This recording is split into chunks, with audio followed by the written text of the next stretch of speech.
I just launched the ability for you to create and manage your custom units of measurements. Let's take a look at how that works. I'm gonna head over to the Settings tab, and you'll see under Customization, there is a new setting called Units of Measurement.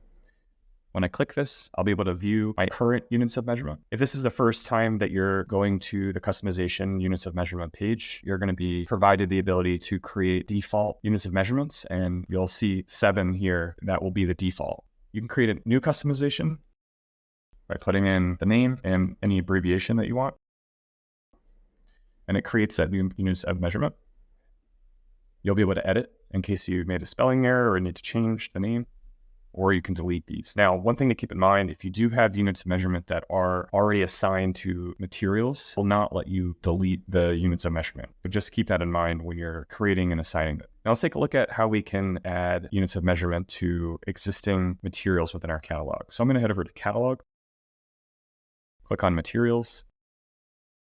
You'll now see that there is a unit of measurement under the total amount column. And some of them do not have that. So we're going to click on one that does not have it, and we're going to edit the material. I'm going to scroll down here, and you'll see a new field called Units of Measurement that you can then select. Or if you need to add another one, you can do that directly from the edit page. And when I hit Save, you can see that it's now changed the units of measurement.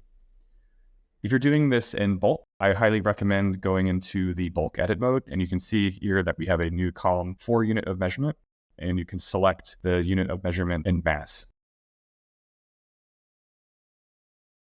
We hope custom units of measurement is impactful to you, and please let us know if you have any questions about this feature.